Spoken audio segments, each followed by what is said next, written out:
Hello everyone, welcome to my channel. So guys, आज की video में हम बनाएंगे ब्यूटीफुल बटरफ्लाई काफ्तान बहुत ही आसान तरीके से, स्टेप बाय स्टेप।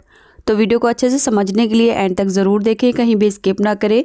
और वीडियो में कोई ऐसी बात जो आपको अच्छे से समझ नहीं आई है तो आप मुझे कमेंट करके पूछ सकते हैं। एंड जो लोग वीडियो को अधूरा देखते हैं, अनकम्प्लीट देखते हैं, उनके कमेंट का मैं बिल्कुल भी रिप्लाई नहीं करूँगी, क्योंकि मैं ज़्यादातर इस तरह के सवाल आते हैं, कपड़ा कौन सा लिया है, क्या मेजरमेंट है। तो जो चीज़ें मैं वीडियो में बता चुकी हूँ तो उन लोगों के कमेंट का रिप्लाई कभी नहीं होगा, क्योंकि अगर जो लोग वीडियो ध्यान से नहीं देखते तो उनके लिए मैं मेहनत करने का हमारा कोई भी फ़ायदा नहीं है। सो ऐसा कोई भी चीज़ नहीं है जो मैंने वीडियो में नहीं बताया है। तो देखिए, यहाँ पर आप मेरा ये रेडी मेजरमेंट देख सकते हैं। मेजरमेंट आपका कुछ भी हो सकता है, बट जो फॉर्मूला है आपको यही लेना होगा। इसके बाद अब मैं आपको दिखा देती हूँ। यहाँ पर मैंने 8 मीटर ये पॉम पॉम लेस ली है। सो लेस का जो कलर है वो वाइट कलर है। तो यहाँ पर मेरे पास काफ़ी ज़्यादा लेस है, बट 8 मीटर इसमें से यूज़ होगी। इसके बाद 2 मीटर मैंने ये फ्लावर लेस ली है। सो ये इस तरह की कॉटन बेस लेस है हमारी। तो काफ्तान में लगभग हमारी 2 मीटर के अराउंड यूज़ हो जाएगी। सो अब इन दोनों को हम साइड में रखेंगे। और अब मैं यहाँ पर आपका अपना फैब्रिक दिखा देती हूँ। जो अस्तर के लिए मैंने फैब्रिक लिया है वो मैंने 1.5 मीटर सिल्क क्रेप फैब्रिक लिया है। लाइनिंग के लिए आप कोई सा भी फैब्रिक ले सकते हैं। मैंने 2.5 मीटर लिया है। अगर आप हैवी साइज़ के लिए बना रहे हैं तो आपको कम से कम 2 मीटर लेना होगा। इसके बाद यहाँ पर मैंने 2.5 मीटर जॉर्जेट फैब्रिक लिया है, जो हॉट पिंक कलर का है। सो अगर आपका जॉर्जेट बिल्कुल ट्रांसपेरेंट है तो उसमें हम लाइनिंग लगाएंगे। अगर आपका हैवी यानी नॉट सी थ्रू है तो उसके लिए आपको लाइनिंग की कोई ज़रूरत नहीं होगी। अब सबसे पहले हम जितना भी हमारा फैब्रिक है यानी 2.5 मीटर, इसको किनारे वाली साइड से पहले डबल फोल्ड कर लेंगे। एंड इसके बाद अब हमने इसको 4 फोल्ड करना है। फोल्ड वाली साइड हम इसकी अपनी तरफ रखेंगे और किनारी वाली जो साइड है वो हम ऊपर और नीचे रखेंगे। ये देखिए, जो इसकी अरज़ वाली साइड है वही साइड हमारे काफ्तान की लेंथ होगी। इसके बाद हमने बिल्कुल इसी तरह से अपनी अस्तर वाला फैब्रिक रख लेना है। तो इसको भी मैंने 4 फोल्ड कर लिया है। दोनों की फोल्डेड साइड एक तरफ रहेगी और किनारी वाली साइड दोनों की ऊपर और नीचे रहेगी। अब दोनों की लंबाई और चौड़ाई देख लेते हैं। तो अस्तर की जो लंबाई है वो हमारी 38 इंच है और काफ्तान की यानी जॉर्जेट की जो लंबाई है वो 44 इंच है। इसके बाद जॉर्जेट की जो चौड़ाई है वो हमारी 26 इंच है और अस्तर की जो चौड़ाई है वो 15 इंच है। इसके बाद देखिए, ऊपर से हमने अस्तर को जॉर्जेट के साथ मिलाकर रखा है। तो यहाँ से हम अपने शोल्डर का हाफ लेंगे। सो मैं 7 इंच ले रही हूँ और नेक की विड्थ लेंगे 3 इंच। अब शोल्डर पर जहाँ पर हमने ये मार्किंग की है यहाँ पर 1/2 इंच कंधी डाउन करके तिरछी करके मार्क कर देंगे। इसके बाद यहाँ से हम अपने आर्म होल की लेंथ ले लेंगे। तो आर्म होल की लेंथ थोड़ा एक्स्ट्रा ले लेनी है। सो मैं यहाँ पर 7.5 इंच पर मार्क करूँगी। अब बस्ट के लिए बस्ट का फुट पार्ट मार्क करेंगे जो है 10 इंच और आगे की तरफ 1.5 से 2 इंच मार्जिन ऐड कर लेंगे। इसके बाद शोल्डर पर इंच टेप रखकर कमर की लेंथ लेंगे। तो मैं यहाँ पर 15.5 इंच कमर की लेंथ ले रही हूँ और यहीं से कमर का फुट पार्ट मार्क करेंगे जो है 8 इंच। इसके बाद कमर से इंच टेप रखकर हमने आगे की तरफ ए लाइन शेप में मार्किंग करनी है। सो यहाँ पर जितने भी आपके अस्तर की चौड़ाई होगी वो इस तरह से ले लेनी है पूरी। अब आगे हमने मार्जिन ऐड कर लेना है 1.5 से 2 इंच और इस तरह से कटिंग का मार्क कर लेना है और नीचे से हम कर्व शेप दे देंगे। इससे हमारी लाइनिंग के कॉर्नर नहीं लटकेंगे। इसके बाद फ्री हैंड से पहले बैक आर्म होल की मार्किंग करेंगे और 1/2 से 1.25 इंच अंदर की तरफ फ्रंट आर्म होल की मार्किंग करेंगे। नेक हम अस्तर पर बना रहे हैं इसलिए नेक की कटिंग भी अभी कर लेते हैं। तो नेक की चौड़ाई मैं 3 इंच ले रही हूँ और बैक नेक की जो लेंथ है वो लगभग मैं 4 इंच लूँगी और फ्रंट नेक की जो लेंथ है वो 5.5 इंच लूँगी। अब नीचे से भी 3 इंच का मार्क करेंगे और यहाँ पर हम 2 बॉक्स बना लेंगे और इसमें अपने नेक की शेप दे देंगे। नेक की लेंथ और विड्थ आप अपने हिसाब से कम ज़्यादा भी कर सकते हैं और नेक की शेप भी आप चेंज कर सकते हैं। अब हमने सिंपली इसकी कटिंग कर लेनी है। तो कटिंग सिर्फ हम लाइनिंग वाले फैब्रिक पर करेंगे, तो ध्यान से हम सिर्फ लाइनिंग की ही कटिंग करनी है। इसके बाद हम नीचे से गोलाई भी कट कर लेंगे। इसके बाद देखिए, जो हमने लाइनिंग पर मार्किंग की है फिटिंग की, उसी मार्किंग को हम अपने जॉर्जेट वाले फैब्रिक पर भी ट्रेस कर लेंगे। कमर और वेस्ट के लिए है और इसके बाद हमने यहाँ से शोल्डर की भी ले लेनी है। अब अस्तर वाले फैब्रिक को हटा देंगे और इसमें से जो हमारा बैक वाला पार्ट है अस्तर का उसको निकाल देंगे। निकालने के बाद हमने फ्रंट का जो हमारा पार्ट रहेगा उसके आर्म होल की एक्स्ट्रा कटिंग भी कर देनी है साथ में। सो गाइज, इसकी जो कटिंग और स्टिचिंग है वो बिल्कुल अलग रहेगी जो हमारे लाइनिंग की है, बस ये नेक से जॉइंट रहेगा। अब इसको हटा देते हैं। अब हम अपना काफ्तान देखेंगे। तो सबसे पहले ये जो फिटिंग वाले मार्क किए हमने इनको मिला लेंगे। अब काफ्तान के कमर वाले मार्क पर यहाँ पर हमने इंची टेप रखना है और इस इंच टेप को हमने ए लाइन शेप में बढ़ाना है। सो इसकी चौड़ाई आप बढ़ा भी सकते हैं और कम भी कर सकते हैं। सो हिप के अकॉर्डिंग आपको जितना भी लूज़ चाहिए उसी के हिसाब से इसकी चौड़ाई रख सकते हैं। तो मैं यहाँ पर अपनी लेंथ जो है इसकी वो लगभग 15 इंच पर मार्क करूँगी। सो आप इसको इस तरह से अंदाज़ा लगा सकते हैं। आगे से इस तरफ मैंने लगभग 12 से 13 इंच की चौड़ाई ली है और नीचे से ऊपर की तरफ मैंने 15 इंच लिया है। अब आते हैं ऊपर शोल्डर की तरफ। तो जहां हमने शोल्डर का मार्क किया है 7 इंच, यहाँ तक हमारे जो फैब्रिक की लेंथ है वो 19 इंच है। सो 19 इंच हमारी स्लीव की लेंथ काफ़ी है, तो इसको पूरा ले लेंगे। हालांकि आप इसको कम भी कर सकते हैं और ज़्यादा भी कर सकते हैं। तो अगर ये 20 या 21 इंच होता तब भी मैं इसकी लेंथ पूरी ले लेती, क्योंकि इतनी लेंथ हमारी स्लीव की होती है। अब नीचे से हमने इसकी गोलाई देनी है, तो इसकी गोलाई को हमने कुछ इस तरह से दे देना है। तो पहले डॉट डॉट करके दे देंगे। अच्छे से मार्किंग जब हो जाए तो यहाँ पर देख सकते हैं आप, मैंने 8 इंच के क्रॉस पर ये गोलाई दी है। सो इसके बाद अब हमने इसकी कटिंग कर लेनी है। सो नीचे से अच्छे से कट करने के बाद देखिए जो हमारी स्लीव वाला पार्ट है, यानी जहाँ से हमारी स्लीव ओपनिंग बनेगी उसकी मार्किंग करनी होगी। सो यहाँ से ऊपर की तरफ पहले हम 1/2 इंच का मार्क कर देंगे, जितना हमारा सिल जाएगा। तो यहाँ पहले 1/2 इंच का मार्क करना है। इसके बाद हमने यहाँ पर अपनी कलाई की गोलाई लेनी है। तो मैं 4 इंच पर मार्क कर रही हूँ, क्योंकि मेरी जो कलाई की गोलाई है वो 8 इंच है।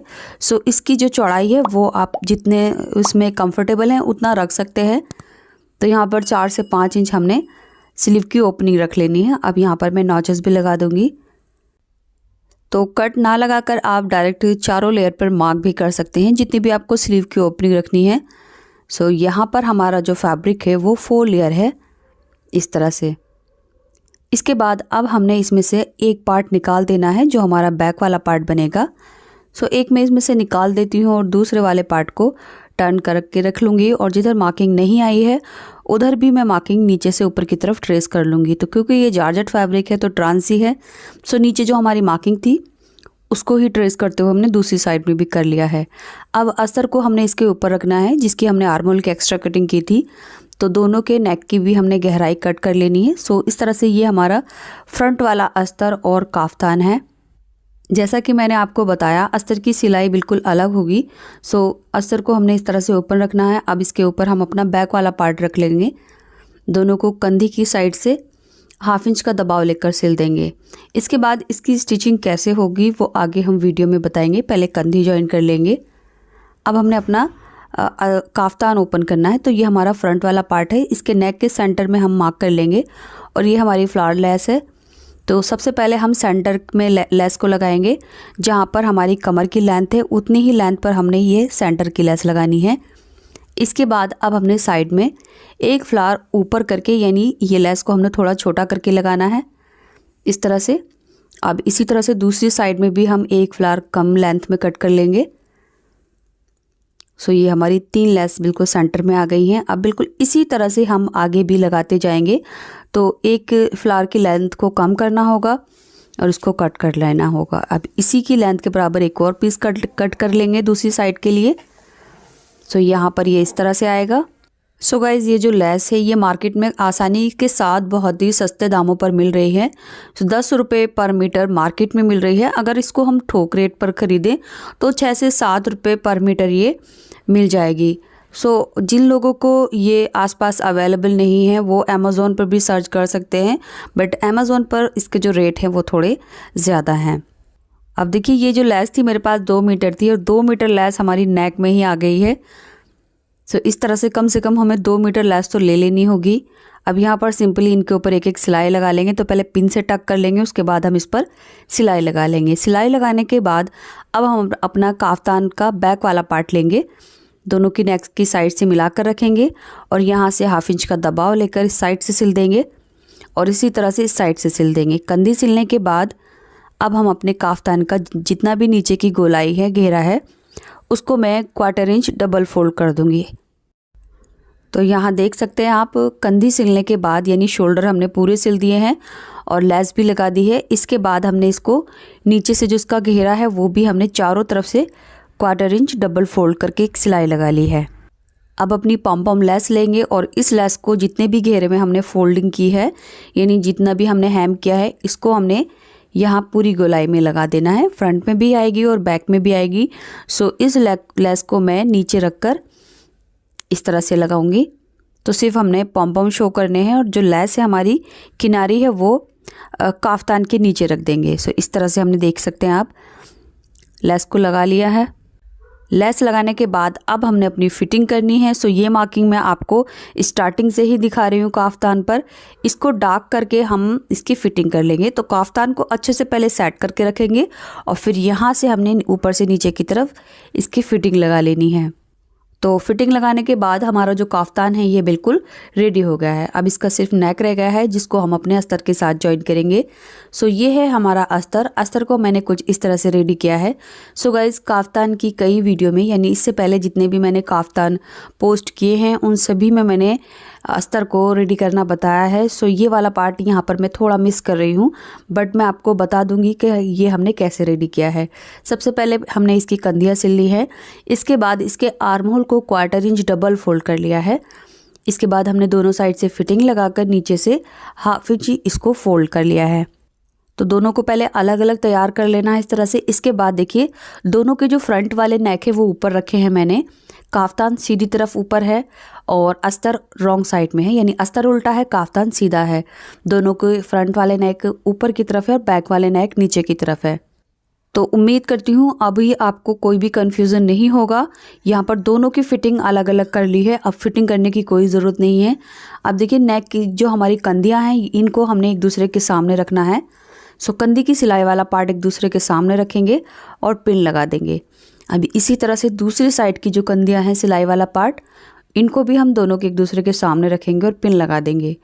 इसके बाद अब हमने देखिए अस्तर को सीधा करना है और इसके ऊपर कवर कर लेना है इस तरह से। अब हमने यहाँ नेक को बराबर मिलाकर रखना है और सिलाई लगानी है। दोनों नेक हमारे बिल्कुल बराबर हैं क्योंकि कंधियों का जो सिलते हुए मार्जिन था वो हमने एक जैसा ही लिया था। तो सिलाई लगाने के बाद अब हमने इसमें छोटे छोटे कट लगा लेने हैं। तो जहाँ तक सिलाई की है वहाँ तक हम यहाँ पर कट लगा लेंगे। इससे जो हमारा नेक है वो अंदर की तरफ टर्न होगा बहुत ही फिनिशिंग के साथ इस तरह से। इसके बाद अब हमने अपने काफ्तान को फिर से उल्टा इस तरह से खींच लेना है। सो ये उसी कंडीशन में आ गए हैं जैसे हमने रखा था। अब अस्तर को हमने काफ्तान के अंदर इस तरह से नेक की साइड से इंसर्ट करना है। सो ये जो हमारा अस्तर है वो काफ्तान के अंदर चला गया है। इसके बाद अब हमने अपने नेक को पकड़कर नेक के किनारे पर एक पैर की या फिर किनारे की सिलाई लगा लेनी है। अब लास्ट में हमने अपनी मोरी की सिलाई करनी है, यानी जितनी भी हमारी स्लीव की ओपनिंग रखनी है। तो यहाँ पर मैंने ऊपर से नीचे की तरफ 4 इंच पर एक मार्क करना है और इस मार्क को मैं 1/2 इंच सीधा कर दूँगी। तो 1/2 इंच सीधा करके ही हमने यहाँ पर सिलाई करनी है। सो ध्यान से देखिए, ऊपर से नीचे की तरफ हम 4 इंच पर एक मार्क करेंगे और इस मार्क को नीचे की तरफ आधा इंच लंबा रखेंगे। अब जो हमने आधा इंच लंबा मार्क किया है इस पर ही हमने सिलाई करनी है। तो यहाँ देख सकते हैं आप 4 इंच की लेंथ पर मैंने मार्क कर लिया है और बस सीधा आधा इंच की लेंथ पर एक सिलाई करेंगे और सिलाई को 3 से 4 बार करके पक्का कर लेंगे। सो अब ये जो साइड है ये एक दूसरे के साथ टक हो गई है और इतना जो पोर्शन है वो हमारा स्लीव की ओपनिंग का रहेगा। और बिल्कुल इसी तरह से अब हम दूसरी साइड वाली स्लीव की ओपनिंग की भी फिटिंग कर लेंगे। सो ये हमारा काफ्तान बिल्कुल रेडी हो गया है और यहाँ देख सकते हैं जो हमारी लाइनिंग है वो काफ्तान से बिल्कुल सेपरेट है, अलग है, सिर्फ हमने इसको नेक से ही जॉइन किया है। सो गाइज़, उम्मीद करती हूँ जिन लोगों को ये कन्फ्यूज़न थी कि काफ्तान की जो फिटिंग है वो कहाँ से होगी, रॉन्ग साइड से होगी या फिर राइट साइड से होगी या फिर अस्तर के साथ फिटिंग लगानी है, तो काफ्तान की वीडियो में मुझे इस तरह के काफ़ी कमेंट आते हैं फिटिंग के रिगार्डिंग। सो इस वीडियो में मैंने बहुत ही आसान और सिंपल तरीके से आपको समझाया है कि जो फिटिंग है वो बिल्कुल दोनों की अलग अलग होगी, सिर्फ नेक के साथ ये जॉइन रहेंगे। सो वीडियो पसंद आई है तो लाइक करना ना भूलें और चैनल को भी सब्सक्राइब कर लीजिए क्योंकि इस चैनल पर हमेशा इस तरह की वीडियो पोस्ट होती रहती हैं। और इस काफ्तान को मैंने अम्ब्रेला प्लाज़ो के साथ टीम अप किया है। इसको आप स्ट्रेट पैंट, अम्ब्रेला प्लाज़ो या फिर आप चाहे तो जीन्स लेगी के साथ भी टीम अप कर सकते हैं। इस वाइट अम्ब्रेला प्लाजो का जो वीडियो है यहाँ आपको एंड स्क्रीन पर मिल जाएगा, टच करके डायरेक्ट देख लीजिए।